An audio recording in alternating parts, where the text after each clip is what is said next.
Hello, everybody. Welcome to UGASports Live. My name is Radi Nabulsi. I'm joined by former Georgia Bulldogs head coach Jim Donnan and executive producer extraordinaire Dayne Young. We have a great show for you today. We're going to talk a lot of Georgia football. Georgia wins over Auburn. Alabama loses. All kinds of crazy stuff going on. The Bulldogs are set to host Mississippi State this weekend. Not a very good Mississippi State team, so should be a comfortable win for the Bulldogs. But nothing is guaranteed in college football anymore, and your team could be in the headlines for good or ill. Georgia picked up a commit recently, Usmani Kroma, and had a huge recruiting weekend. We discussed that on our recruiting show last night. It's here on UGA Sports Extra on the YouTube channel. And, of course, everybody can watch that on the Vault. So recruiting is going hot and heavy. The season's going crazy, and we had some bad news this morning. Former Miami Hurricane turned Georgia Bulldog, Colby Young, was arrested. And, Coach, I just want to get a couple thoughts here. I don't want to spend a lot of time discussing this because we're still waiting to get more and more details. We've seen the police report. But just give me your overall thoughts, and then we'll talk about I want to recap this Auburn game. Yeah, I don't know enough about it to really comment, to give a really good feeling on it. It certainly doesn't look good on the outset, but there's two sides to every story. Who knows exactly what happened, but it's something that I'm sure that all our fans want to know what's going on, and I just know this, that we definitely run a tough ship over there, but sometimes these kids just go off the deep end. I don't understand why some of these things happen. I wish I could explain it, but yeah. For me to just sit here and speculate is unfair to everybody. So no, I agree with you 100%. My thing is people keep saying, why does it keep happening? I'm like, well, you notice it's a different person every time. It's not the same guys. And I could go down a long list of people they've had come speak to these kids, the people that the admonitions Kirby's given them, the punishments he's doled out. I say objectively, I'm not saying that as a Georgia grad or a guy who covers Georgia. I'm saying objectively, if there was something I could point to, a culture problem or something like that, that I could say, hey, here's what's not happening, I'd report the hell out of it. But I can't.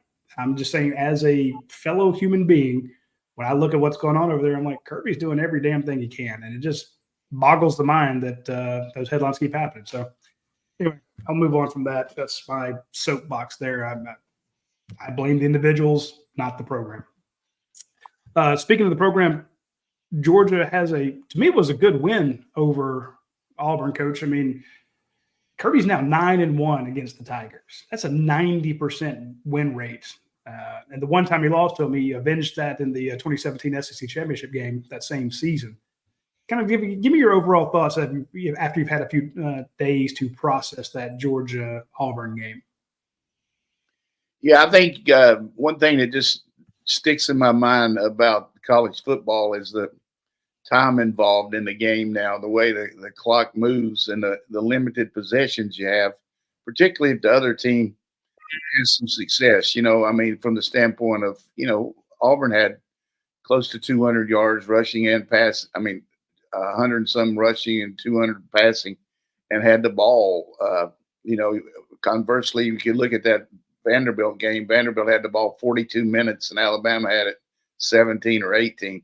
So the point is, we made the most out of our possessions. I think, 7 possessions, maybe we scored like on 5 of them, and punted only once, to my knowledge. Maybe we punted once more, but we haven't moved up and down the field like a well-oiled machine all year. But I do feel like what we have been able to do is take advantage of situational football.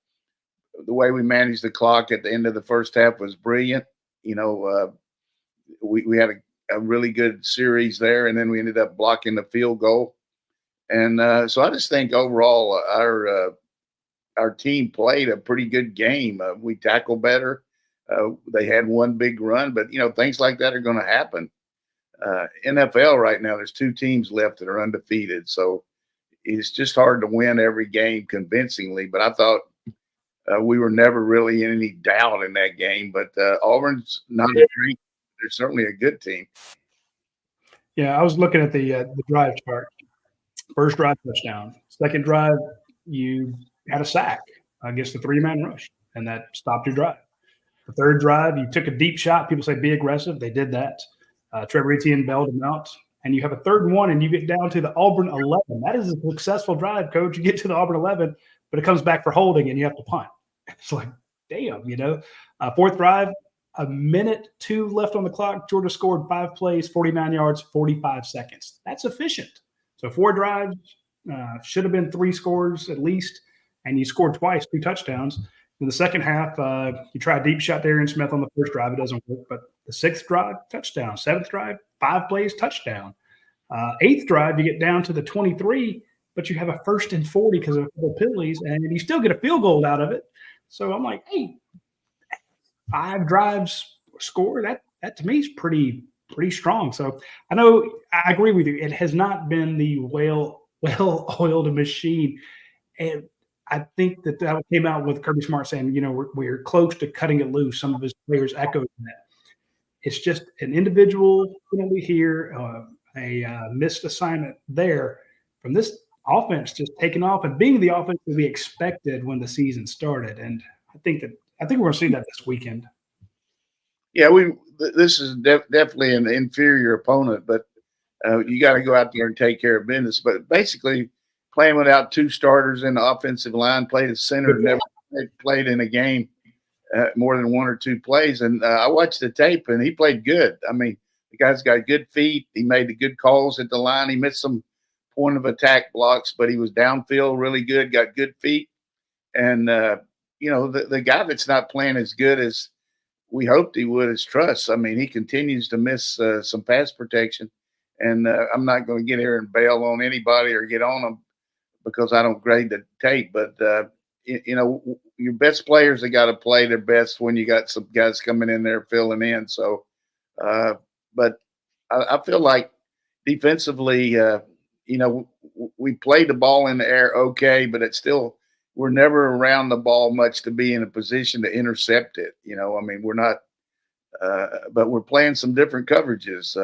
We're seeing the institution of more off the field. By that, I mean not playing press coverage all the time and playing some more 3 deep looks and some stuff we did against Tennessee last year. So I think overall, the kicking game continues to be good. We didn't get the kickoffs in the end zone like I thought we would, but, you know, it was a very hot day and the ball doesn't travel quite as much. So, but overall, I mean, you beat one of your best rivals like that, and the coach on the other side is whining and moaning. You always like it. I did ask. Go ahead, Dana. Sorry. It's October 8th, so we're in the middle of the season. I'm curious from a coaching perspective. You've done this. When you see your skill players that maybe at the beginning of the season weren't ready or beginning of fall camp, still learning things, how do you assess who's ready to begin to step into bigger roles? Because as I see this, Trevor Etienne is one of Georgia's best playmakers. I think Lawson Lucky is proven he has a lot of ability as a playmaker to this point in the season. Assuming Colby Young's status is now uncertain, that just removes another person in that wide receiver spot, which has already had a lot of turnover within the last 8 months. So when you start looking for players that maybe haven't played as much as a coach, what are you looking for to determine if they're ready to jump in there? Yeah, you hear Kirby saying, and I agree, because we go against each other like everybody does, but you want to get some really good people in practice. And if you can't do it in practice, they're not going to put you in the game. So we got guys like Scovey White and Anthony Evans. You know, Anthony Evans gets in the game the other day, and we run the reverse to Bell, and he misses his guy cold on the outside, and the guy comes back in. Now, I know people are going to miss blocks and all that, but when you're in the game, you're just not catching the ball. You got to do other things too, and you got to be able to be relied on. So he's definitely a good punt returner, and he can help us in the pass game, but you got to be able to do all the other things that are necessary. You know, our wide receivers, for the most part, do a really good job blocking on the perimeter. It's good to see Humphrey back, and I think he'll be able to make some good possession catches, and he's got enough speed to take it on down the field. So we've got our running game, to me, looked a lot more fluid as far as just the cuts that Etienne made, the ones that Frazier made. I think Frazier certainly got that kind of bounce that you don't have, that many people would like to have. And then Robinson had a chance to make a cut one time, and he made the wrong decision. But overall, I thought we had really good movement on a pretty good defensive front. Those guys are big. And let me just tell you this, you're just not going to go out there and move those 300-pound guys down after down. I mean, somebody on the other side is going to beat you once in a while. So, but for the most part, we did have the one lost yardage sack that looked bad, but we continue to launch the ball with a pretty good pocket, and Bex did a good job of hitting the receivers. Yeah, there's a couple games back that Evans had the same issue, missed a block on the edge. And, for 2 games, everyone's like, where's Nate Frazier? Where's Nate Frazier? And I love Nate Frazier. I think he's a superstar in the making, but Kirby actually told Sean McDonough. I mean, you guys had Sean McDonough come speak to you for a long time last Friday. And he said during the broadcast, I was rewatching part of it the other night. He said, Kirby told us the reason Nate Frazier's not in the game is because he can't, pass protect. And when they're bringing those big Chilardos, as you call them, coach, those big guys off the edge, the linebackers, the corner blitzes and stuff like that, you got to be able to pick it up. And I thought it was funny that when you went back and looked at the participation report, every time Nate Frazier was in, it was an absolute – I mean, he was in 9 plays, it was 9 runs. When Cash Jones was in, it was 8 plays, 8 passes. And again, you got guys like Cash Jones who make great plays. And so I'm all for getting Nate Frazier in there and Anthony Evans and going down the roster, putting Sokovie White in. But I don't like second guessing the coaches when I don't see practice, because I guarantee you if a guy missed it in the game, he missed it in practice. So it's, Kirby's not going to not play his best players. I'd never understand why we just assume that they don't see what we see. Yeah, I mean, we can talk about that forever, but I do feel like that we're utilizing our personnel. Beck's kind of in rhythm. Dayne and Brent do a good job on Film Don't Lie. Talk about play action passes are so much easier to throw than drop back passes, just because the defense has the either or, and they're harder to defend, like our defense has trouble. So I think the fact that we're able to run the ball efficiently, close to 100 yards for Etienne, and then he had 6 or 7 receptions, and he's a definite threat out of the backfield. I mean, he catches the ball easily, and that play we got the ball down to the 1 was we were trying to throw the ball down the field, and then we took the check down, and Delt made a really good smart block on the edge without actually blocking the guy in the back, and you saw the explosiveness that Etienne possesses. So I just feel like going down the stretch here, I like the way our offense is developing. Our defense is getting some depth too because of some injuries we had early in the year, and hopefully Michael and Brinson will start being ready to go. And you see these guys like Ingram Dawkins. I mean, golly, man, he made 2 really good plays right off the bat. And I think certainly I could just talk forever about how good I feel about it, but also we got some issues. We're not a dominant team. Nobody really is. Maybe Ohio State is. I don't know. We'll find out this weekend. Play the Ducks out there. So, but it's just it's going to be a really good next 7 or 8 weeks to see how this playoff situation is going to unfold. I told you about Tennessee, watching them like I did out at OU. I said their biggest issue is pass pro, and they got really bad situation the other night. They couldn't protect that guy, and I thought Arkansas did use kind of the game plan that we used against Tennessee last year with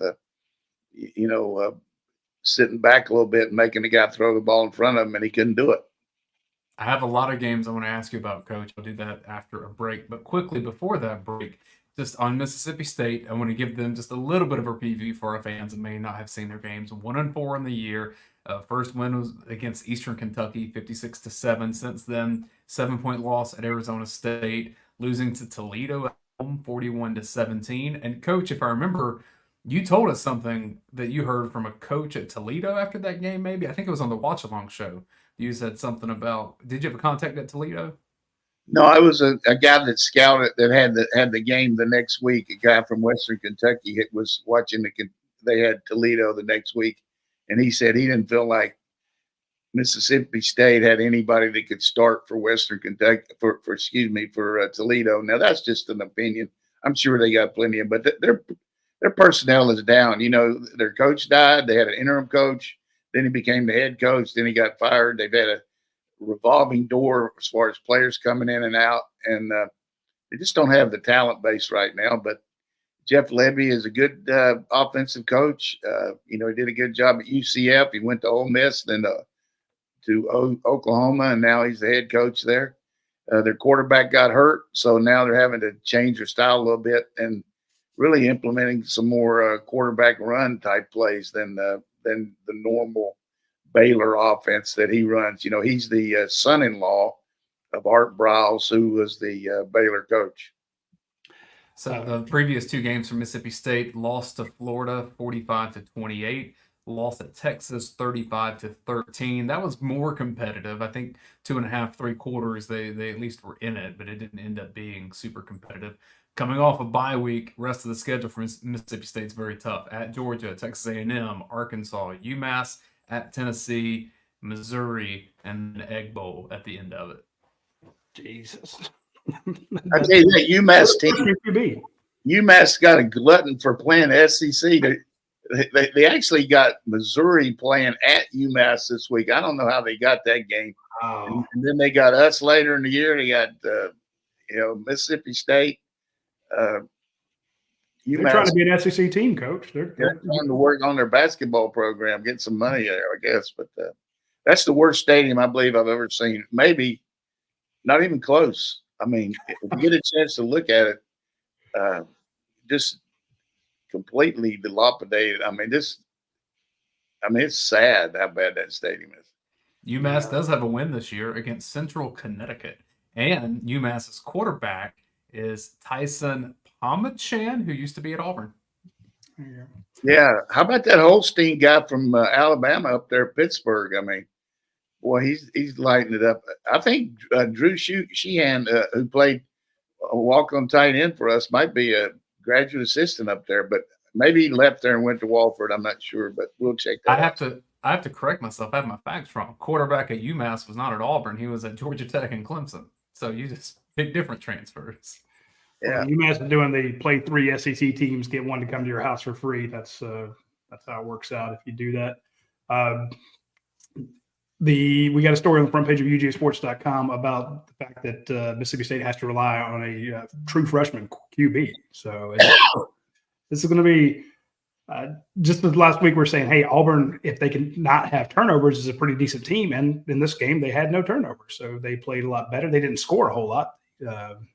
13 points is not exactly tearing up the scoreboard. So Georgia's defense still looking very, very good. And Coach, I want to go back to the defense real quick. You know, Smile Munden was on crutches on the sideline. You're playing some very, very young inside linebackers. I know it feels like C.J. Allen and Raylan Wilson have been here a long time, but this is only year 2 for them. And Raylan Wilson didn't play a whole lot last year. C.J. Allen had a lot of reps, but they were 2 and 3 on the tackles chart. And I thought that those two guys, we talked about that position being a strength of the team. When you've got defensive linemen that are injured and banged up and not exactly as healthy as you'd like them to be. We still haven't seen Jordan Hall. Michael Williams, I don't say he's on a pitch count, but he's not completely healthy. Your inside linebackers are really kind of, I don't say keeping Georgia in it, but they're laying down the law out there. Yeah, I'm impressed by that. And I really don't worry much about the experience factor because when you go in and look at all the reps they had in the spring, summer, fall camp, going against each other in practice, I mean, these guys are getting tremendous coaching from Schumann and Kirby and Muschamp. They really know the intel about our defense, and I think just their ability is so much. You can really see it out there the way they can run and hit. That it's just a case of knowing what to do, and it looked like they do. Really doing a good job of playing the defense that's called. So, and then you add Walker, who can play inside or outside there. People are trying to scheme him to try to keep him out of havoc. So that opens up a lot for other people. I like seeing him. He went from playing inside, shooting an A gap, dropping into coverage on the next play. Then it was a third down. He was the Peyton Thorne spy and caught him on the edge, kept him from getting a first down. I'm like, that's back-to-back plays for. I mean, he wasn't on tackle each time, but just watching him, I'm like, number 11. Woo, he's fun. We took a quick commercial break and mention our friends over at Athens Ford. They have a big sign there. Don't waste your time getting in line for dealership for service. You can actually pre-schedule your service. I love the stuff that they have out there. They also have a ton of cars out there. So if you're looking for a Bronco Sport, they have 58 of them. If you're looking for the Bronco Standard, they have 44 of those. If you're looking for a Ford Explorer, they have 97 of those. 58 Ford Escapes. Trucks, they got 17 Mavericks, 32 Rangers, 250 F-150s. I mean, again, they're just loaded with vehicles out there. So check out the sheer number of new vehicles at Athens Ford. You'll be very, very happy that you did. And of course, if you want to, like I said, if you need the service, they got you covered. And if you're looking for a pre-owned vehicle, I actually went and found the paperwork. I was rooting through my glove box, and sure enough, there was the certified pre-owned checklist when I bought my car, 5 years ago.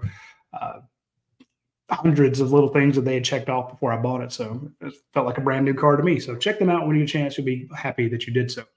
Also, today is Double Points Tuesday.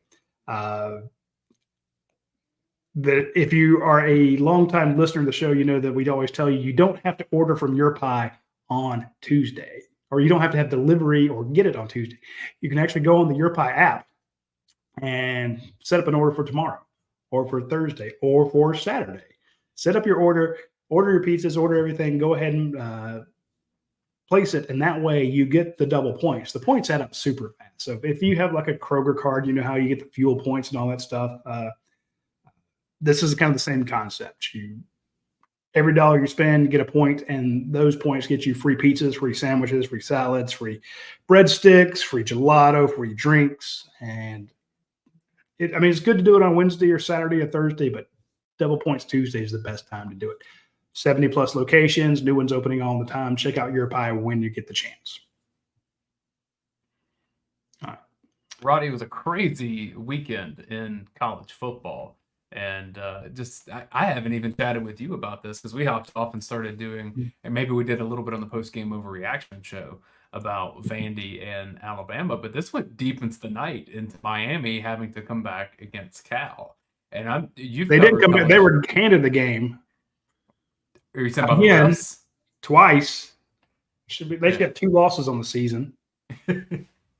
But just how are you reframing what these losses mean? And because you do radio hits all week long, so when these losses are happening, and I mentioned this a month ago that Notre Dame lost to Northern Illinois, and I don't think it's going to end up mattering that much. Not big day for Northern Illinois, but Notre Dame's going to be right in the mix with its schedule. Are you viewing this the same way with some of these other teams? I said you were crazy for saying that Notre Dame would get back into it. And I know how people forget about early season losses, but it's just the fact that who it was. And, they didn't have enough big names on the schedule to really point to. Like Alabama could say, yeah, we lost to Vandy, and it's embarrassing. It's god-awful. But they can also say we beat Georgia when they were number 4. And as Georgia keeps moving up, they'll have that one in their back pocket. So I'm not saying it offsets, but remember when Kirby, before the Kentucky game, he came out and said, it is very, very hard to win on the road. And he just had that kind of emphasis in his voice, and he was saying, this Kentucky team's better than you think. I know they got blasted by South Carolina, but again, it happens. It's definitely a possibility. I'm like, yeah, it sounds like coach speak. And he kept talking about how the margins and the margin for error in college football is getting less and less. And we're seeing some of that due to the parity and, kind of NIL. Small schools or smaller schools or non-historical powerhouses are able to go out, put all their money together and go get, let's talk about Missouri. They go get a Luther Burden. Then they go get a Williams Nwaneri. They might get Jackson Cantwell, the number 1 player for 2026. They won't be top to bottom great. They won't have all the 4s and 5 stars like Kirby Smart does, but they're starting to take enough elite players so that they're not all concentrated in one spot. And the schemes are getting tougher to defend now. The offenses are better. It's we're seeing more parity in the play calling. We're seeing more parity, amongst the composition of the teams. So it's getting tougher. And I think the expanded playoffs coming at just the right time for this, because when people ask me what is the state of college football, I'm like, it's getting closer and closer. There is no dominant team. And when I asked Kirby about the tackling, I said, Kirby, your teams are missing tackles all over the place, and I didn't quite say it that way because I'm not that brave, but he said, yeah, it's happening all over college football. He's looking at the trends. So when he came out and said, hey, it's hard to win on the road, and Kirby has already seen these trends coming, and he lets us know ahead of time. We don't sometimes catch it until there's 4 or 5 upsets, but he says he's getting so hyper-focused on the small things that can give you an edge because you need them. And he's been telling us for a long time, it's hard to win. And I'm like, oh, okay, well, but you're Kirby Smart, you're Georgia. You went 42 games regular season without losing. What are you worried about? Right. Coach, we did the watch along extra for Vandy, Alabama. I want to know, what has your phone been like reacting around the country to what Vandy did to Alabama? From my standpoint, it hadn't been quite as much as I thought as far as what's going on. I got a lot more first half of the Alabama game than I did anything, more than people asking about Vandy. But, I think just the overview is that you just look at the fact that Vandy went to overtime against Missouri and they lost to Georgia State. So, I mean, it's just goes to show you what Radi was talking about. There's just a fine line here. And but I think Vandy certainly took advantage of bringing in not only a quarterback, but several players from New Mexico State that know that system. And we've talked about it on this show for ever how long we've been on, that option football, it really gives you, if you know how to operate it, gives you an advantage if you're undermanned. I've always thought that Vandy should run some kind of option, just because you look at the service academies, you look at some of these smaller teams, and if you can't block people, you need to read them. I mean, that's just the bottom line. And plus, it helps your defense because you keep the ball away from everybody. You can go for it on 4th down a lot more.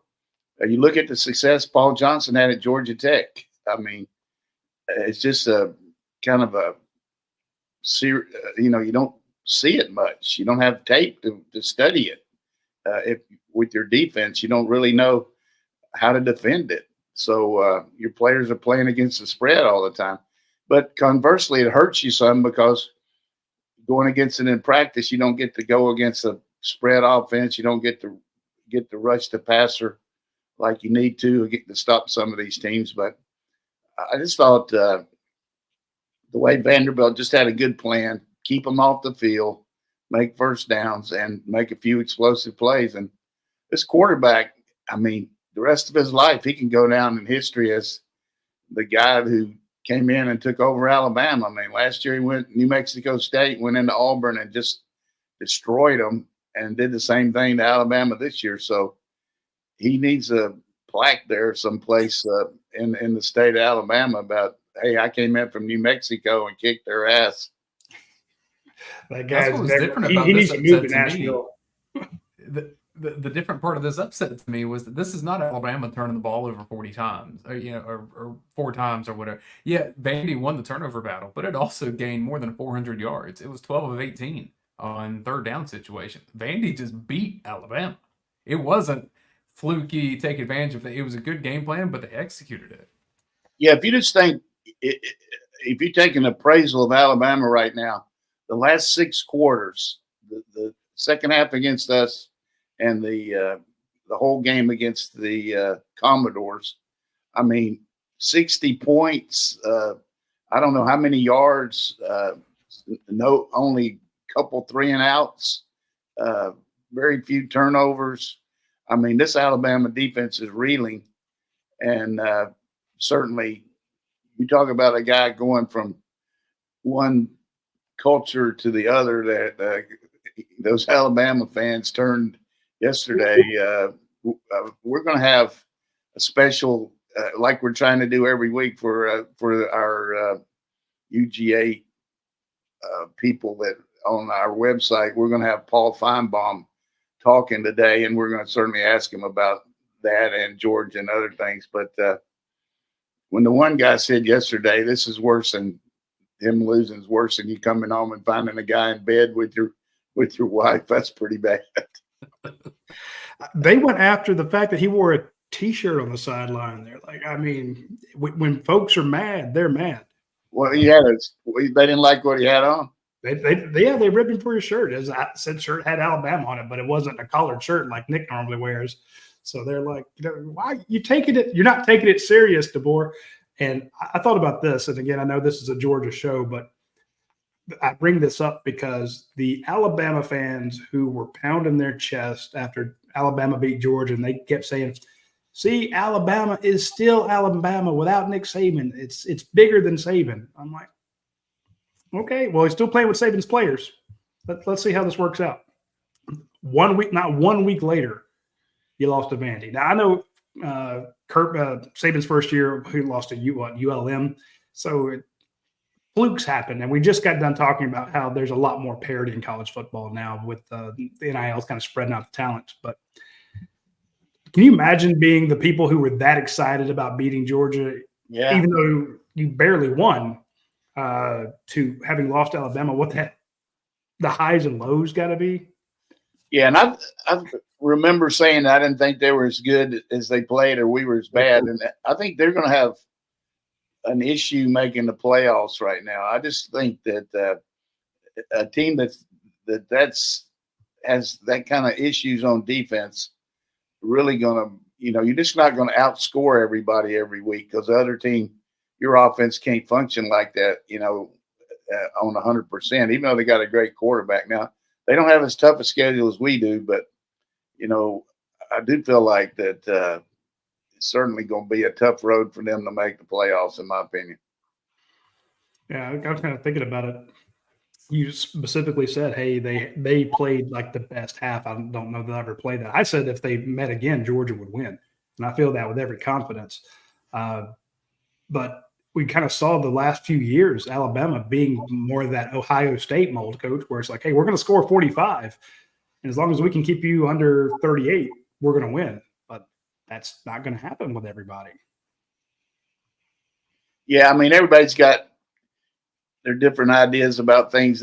But I thought you made a good point in the opening here of the second segment that football is just different right now. I mean, you just don't have the depth. If you got good second-team players, people are going to come in and poach them. I mean, that's just the way it is. They're going to offer them money, and they're going to go places. And you just don't have near the capacity to dominate. There's just going to be more and more of these games where if both teams are even, anything could happen. And there's not a lot of situations where one team is that much better than the other. So look at a team like Florida, everybody knocking them around the first of the year, but all of a sudden their defense is playing a little better and they got some offensive firepower. Certainly their schedule's against them, but they got some weapons on offense. We got to play Ole Miss, who's really got the offensive weapons and got a defense now, particularly defensive front that's pretty dominating. And then, of course, Texas, with their myriad of different players on offense, going to be a real tough challenge. And look at Georgia Tech. I mean, they're rolling too. So, we're going to have to it's definitely out there for us, but we're going to have to play good. No question. I forgot about Tennessee. Well, it's funny. On sports or college game day last week, they were talking about Tennessee having maybe the best offense and maybe the best defense in the nation. And, hey, Tennessee lost. And, again, not saying that they'll lose more. The players aren't going anywhere. They're still there. They're still one of the best teams in the nation. But everybody can have an off night. So all the people who are pulling their hair out after Georgia lost to Bama, I I said it last week and I'll say it again.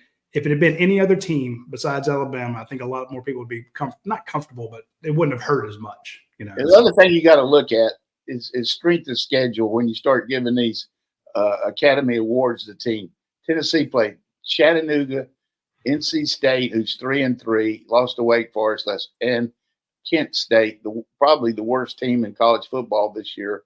At least the worst team at beating the spread because they don't beat it any week. So if you want to make some money, go against Kent State.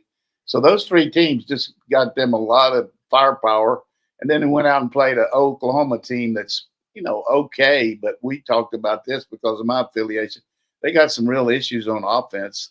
Defense is pretty good, but that's their big win, a win over an Oklahoma team that's going to struggle to get 8 wins, I think. They might get 7, but this Oklahoma team is in a rebuilding mode. So I thought Tennessee was better looking at them than I first thought. But now, looking at their O-line, you just can't drop back pass when your tackles are uncovered by tight ends or anybody else and on an island like that against these good pass rushing teams. I mean, you just can't do it. So it's going to be an issue for them. And even the Gators will get after them a little bit. I mean, Gators getting 16.5 points. I don't know about that one now. That seems like a lot of points. That's a lot of points. I was actually going to say, I think a lot of our surprise and shock, Dane, for the, who's winning and who's losing and the upsets. I think we don't spend a whole lot of time as a group or as a society or a profession reading into what coach is talking about. Who the hell have they played? And I know a lot of people were comparing Georgia's first 5 games to last year's first 5 games. Georgia's had one easy team in that first 5 games, whereas last year there maybe 4 easy games in that. So the fact that you're statistically pretty close but not better, I'm like, and it's not an easy schedule. It's not later on in the season things get open up, but I think we'll see a little statistical jump for Georgia when they actually get Mississippi State. Should be able to. We played 3 really good defensive teams. I mean, anyway, look at it. Auburn's good on defense. Clemson will be ranked right up there. Clemson's on the road to playing Miami. It looks like I don't see anybody's going to beat Clemson until they play Miami. And, of course, Miami's kind of got behind 25 the other night and came back and won. They didn't win, Coach. They were handed that game. That's twice for Miami. Twice. Yeah, well, I'm not going to take up for anybody, but you're right. I tell you what, I like that quarterback for Cal, though. He's going to be in a dang portal. Yeah. Remember his name, Alex Mendoza. He's a good quarterback. All right. We'll talk about them more in a second. I do want to mention our friends over at Academia Brewing Company because I think our fans will like this, Coach. They're having a mac and cheese off. So go out there and check out their mac and cheese contest. This Saturday, got 537 people who are interested in checking this thing out. So check it out, Snellville. They're going to be a part of it.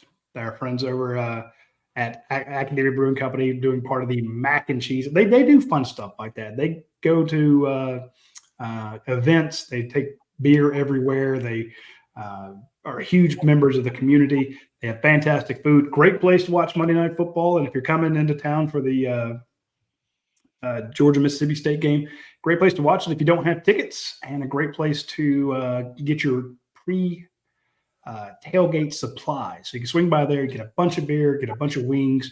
They will have it for you at Academia Brewing Company. You'll be glad that you stopped by. Also want to mention our friends at myperfectfranchise.net. There is on the dog event right now, there's a new contest. They do it every month. They give you the descriptions of a franchise that's out there. And it's like, here's what's involved. Here's what it makes. Here's what, here's what you need to do. And then you guess, if you can guess the correct franchise, they give you a free year at UGASports.com. So it's a fun contest they put out there. And sometimes it's usually the hottest franchise going, one that's a lot of people are getting into and that has a crazy growth potential. So it's, Andy Ludecky at myperfectfranchise.net knows 3,000 different franchise companies, and he tries to direct you to the right one. But just like anybody, you got your favorites, or you got the ones that are like, hey, this has really taken on for mine. For a while there, it was roofing companies, and especially with all the storms coming through, I know that the UGASports readers who launched their own roofing companies are just absolutely slam packed. So providing a great service to the people who've been hit by hurricanes and bad weather. Another one coming. So shout out to Andy Ludecky and myperfectfranchise.net for getting our readers and viewers and watchers into businesses of their own. Coach, one observation that I've had with the depth of rosters being tested, both by the portal, but also injuries and things. I mean, even in Georgia's case this week, your starting center is out. Your what would have been backup center, Tate Ratledge, who at least got some, practice there at camp, he's been injured. Drew Bobo plays, and like you said, did a solid job. But in a previous era, that probably would have been an Austin Blasky, who was on scout team with Carson Beck for many years in that spot. But just in this era of college football, you don't have that. So one of the things that I'm seeing is the veteran coaches that have seen it all in these assistant roles seems to be so valuable right now. So I'm pointing to Jerry Kill going to Vanderbilt and helping that team become what it has become this year, which is at least more competitive. Do I think that they're going to go on some big run and be at the end of this in the SEC? No, I don't, but they're more competitive. I can look at Bobby Petrino at Arkansas and say that guy has helped them manufacture a couple big wins. Auburn in particular, he decided to run the ball faster and earlier than Hugh Freeze did. It helped out when they both had horrible quarterback play. And I can even look at Georgia and tell you, well, Will Muschamp's not in that room. I'm not sure that it's making a massive difference because Georgia's so talented, but I know he was helpful at Georgia. Yeah, and you had Chip Kelly at Ohio State now. Oh, yeah. Calling the plays up there, a different style that they're using. But, in every good system, you got good assistant coaches that back up the head coach. And, it's not just the one guy, but, he articulates what he wants, and they have their ability to operate during the games. But certainly decisions that you make during the game are really big on how the game unfolds. But a lot of it's during the week too. And it's just mind-boggling sometimes that you have all summer, all fall, the week of the game, and you have a game plan and nothing works the first half with all that preparation. And then the second half, you come out and look like, a different team. So it's just hard to understand that what are you looking at? You know what I mean? From your standpoint of how could it be so easy to do this, but we didn't think we could do it, and now we did it. I mean, so that's coaching. But the biggest thing is keeping your players in tune with what you want to do and making sure that they understand their roles. And in the world of NIL and transfer portal, you got to keep these kids involved in practice and keep their minds in that they've got a chance, because everybody's telling them that on their side is, look, you need to go somewhere else where you can play and you can make a bigger impact and all that. So we've got a lot of that happening in every program. But it's a good point. You got to have really good help and preparation in a lot of different ways. So basically, you're saying, Dayne, that Missouri's got nobody helping them out because they just got handled at Texas A&M. Was not. I don't know. They did lose a good defensive coach. And LSU is benefiting from that defensive coach. LSU is still struggling defensively, but Missouri's offense just didn't seem to have much of a clue the other day for the extra rusher. I thought Texas A&M did a good job of. And here's a case of bringing in a different defense that was not in the league last year. It was in the ACC, and they did some things that confused them. But the biggest thing was you got to give Coach Elko, the head coach, a little credit for that other kid had been winning for him at quarterback when Weigman had been out and had gotten a couple wins for him. But he went back to his starter, and this guy came out and threw the ball very effectively and really opened up the running game too. And they're running that Kansas State offense, which, is very good. I mean, it's one that won North Dakota State like 5 national championships in 6 or 7 years. They really do a good job of play action passing, formations, and Weigman is very accurate. and he proved that against the Missouri Tigers. 3 SEC games, Coach. I just want a quick preview from you on it, and you've hit Florida, Tennessee, some of that. So Ole Miss at LSU, both of those teams with 1 loss so far. Yeah, I just think this game is going to be a barn burner. I mean, both teams really searching for identity as far as national prominence. You know, both have done pretty well in SEC, but have not been able to win that big game enough to get over the hump.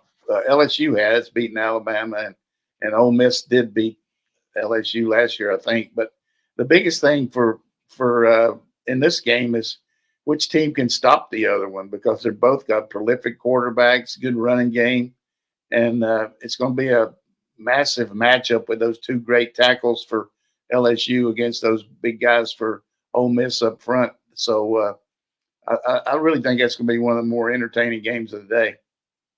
And then Texas OU. I know it's not typically a 3:30 game, and typically on paper Oklahoma stacks up better, but I think this is a 13.5-point favorite for Texas right now. It's typically not an SEC game that we're talking about. Yeah, I mean, everybody's excited about that just because of the fact that it used to be the Fox noon game, so they'd have to play at 11 o'clock Central, and everybody, you know, pretty much hung over from Friday night and have to get to that game at 11 o'clock. It's hard. So not everybody, but a lot of people. And then you got the state fair there. And it's just going to be a different issue now with, game day from SEC Nation's going to be there. And it's going to be just the prominence of the fact that 2 big-time programs are now in the SEC playing each other.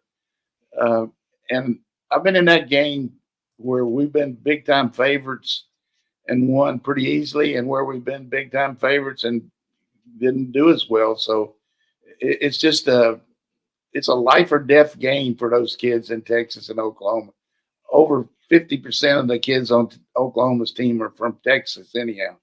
And that's why they call it the Red River rivalry, because kids go across the Red River up to Oklahoma or back down to Texas. And it's just a pressure-packed game. Fans, everybody, and half the stadium orange, half the stadium crimson, just like our Georgia-Florida game. But you got 250,000 other people at the state fair. They could care less about the game, but it's just a different venue there with all those people there. It's just a massive humanity and very, very pressure-packed game.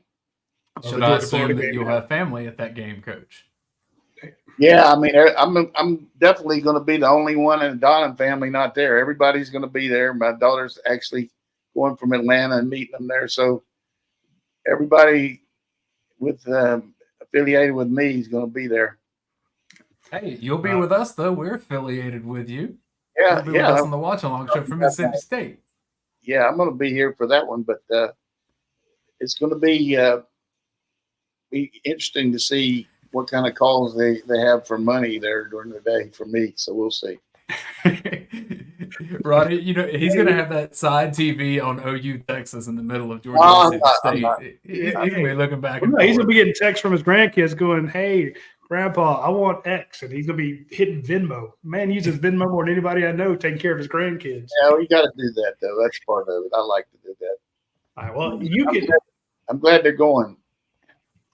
We were talking about NIL earlier, we were talking about people needing money, and people get mad when you bring up NIL because they hate that. Some people hate the idea of, giving money to athletes who go out and buy a fancy car or something like that, or get in trouble. I get it. And there's also donor fatigue. People have given money and they're like, "Hey, I'm just not going to do it anymore," or I don't have it. There is a better way for you to support the University of Georgia without having to change anything you do. You don't have to write a check. If you eat granola bars or if you eat cookies, you can check out our friends at Bulldog Snacks, www.bulldogsnacks, SNACKS. It takes you to their website, and it's a snack bar, basically. I mean, that's a chocolate chip bar, 180 calories, toasted oats, toasted almonds, chocolate, just the right amount of protein, keeps you full without not being chalky like some of those protein bars are. And the chocolate chips they taste like, well, they're better than Famous Amos, but very similar to that for the size wise. They're trying to get an idea what their chocolate chip cookies are like. There's a cool thing they're doing right now that, of course, if any of those that you buy online at bulldogsnacks.com, part of the proceeds go to Georgia's NIL funds. And they've written a very large check already to UGAs, taking care of at least 12 different athletes in the Georgia student athletes program. Right now, if you want to get the Bulldog fan pack, it's 36 of the granola bars, 10 packs of the cookies. When you buy that pack, you get enrolled into a chance to attend one of Georgia's practices. You could actually go to a Georgia practice, watch them, listen to Kirby on the headset, yelling at his players and saying this is good and that's bad. If you ever get a chance to see a practice, you would absolutely love it. And you don't have to change anything. If you buy cookies for your kids or granola bars for yourself, or you make their lunch, or you take your lunch, or you just like having good snacks around, just don't buy Famous Amos or Nestle or what's a Bisco or whatever, or the whatever Nature Valley bars. Don't buy the Cliff bars. Don't buy that stupid stuff, and try out the Bulldog Snacks. So go to bulldogsnacks.com and you'll be happy that you did. Also, there's something launched last week. We had the first bottles off the production line. We had them at our watch along 2 weeks ago. It's the Red and Black Sports Water. Two gentlemen who are members of the UGASports.com community have launched this. They did it out in Texas A&M as well, and it's fantastic water. Every bottle goes to support the Classic City Collective. You can have it shipped directly to your house. We'll put the link in the description there. It comes from a old aquifer. It's literally sports water. You'll see Propel, Gatorade water, all these fancy, crazy waters up there. You're going to get water anyway. Well, get the red and black water, and you'll be able to help Georgia's NIL efforts.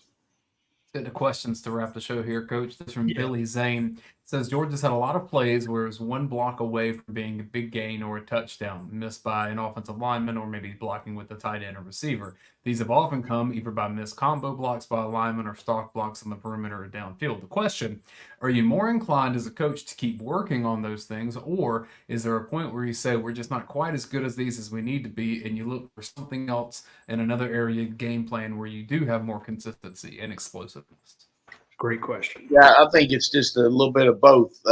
If it's close to making it and you break the line of scrimmage and it's the downfield block, then you're definitely going to stay with it, because that's the hardest thing to do is establish the line of scrimmage. So you're going to stay with that play. But if you're having trouble with, a post on the double team or some kind of situation where you're not just getting a movement, then you got to try some areas where you down block. But I was really impressed the other day with when we were in 12 personnel, the way we were able to run the inside zone and get movement and our backs making a backside cut.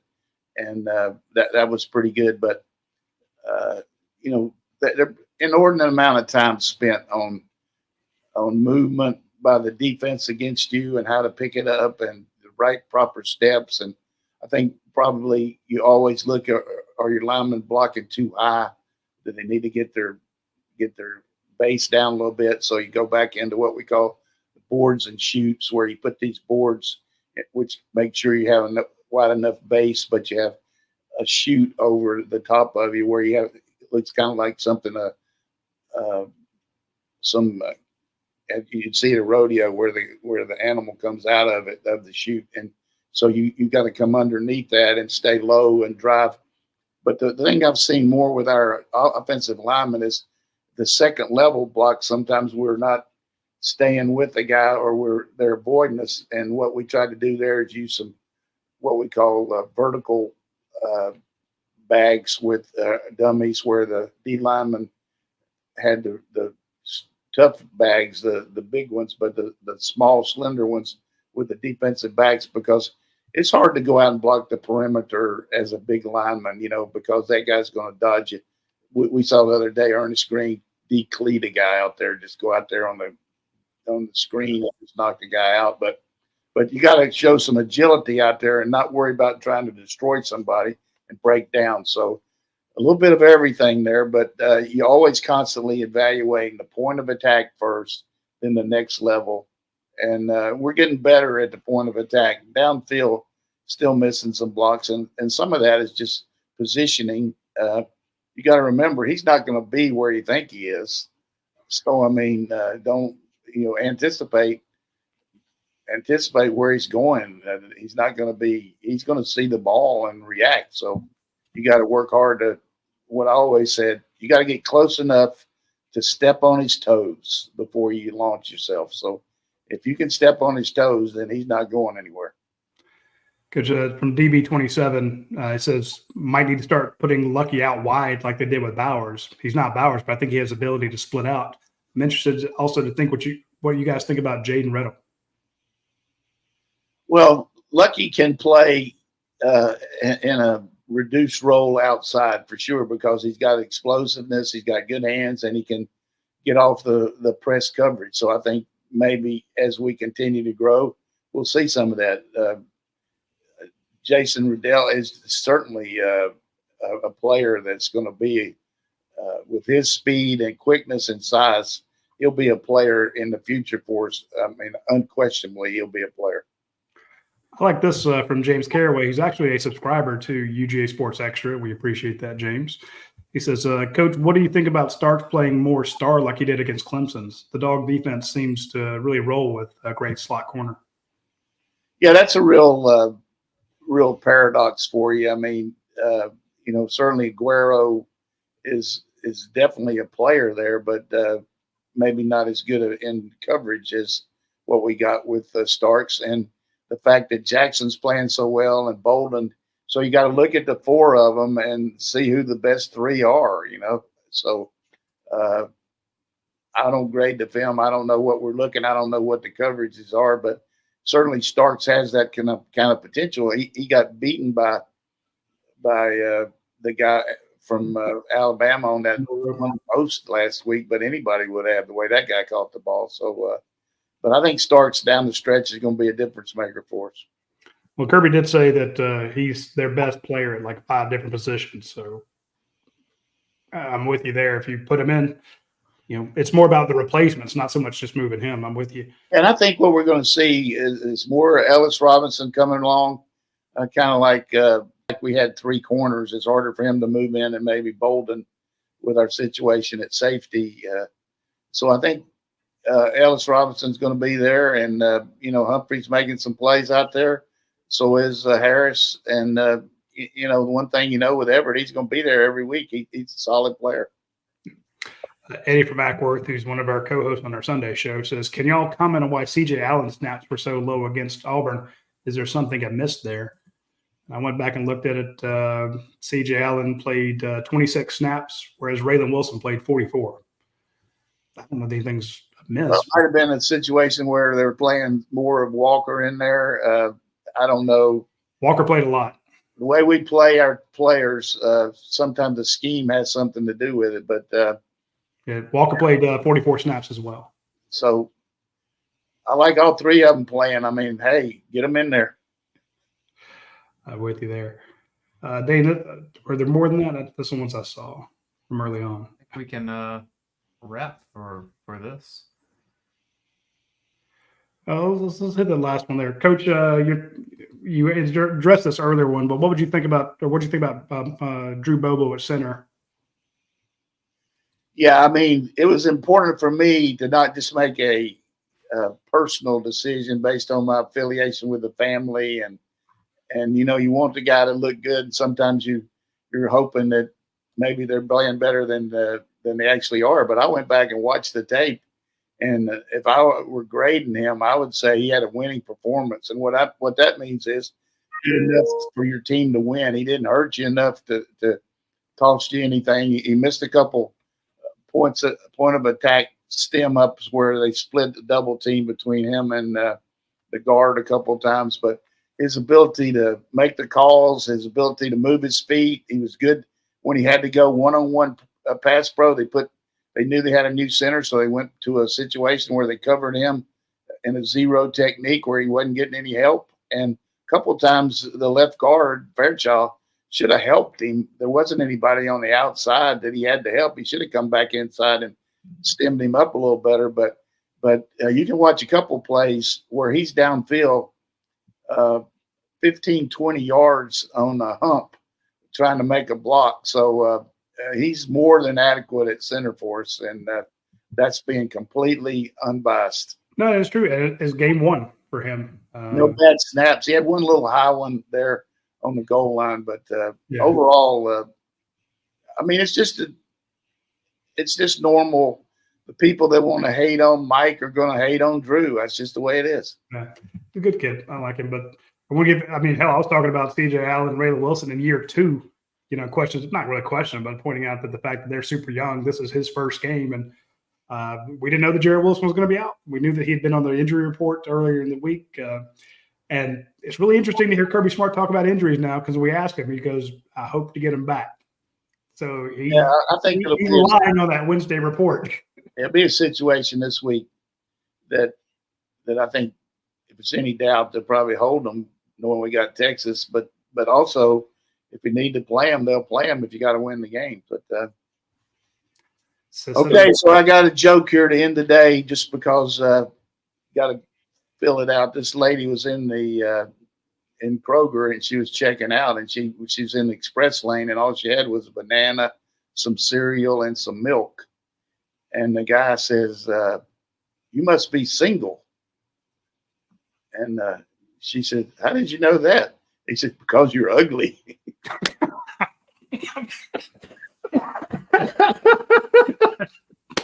All right. All right.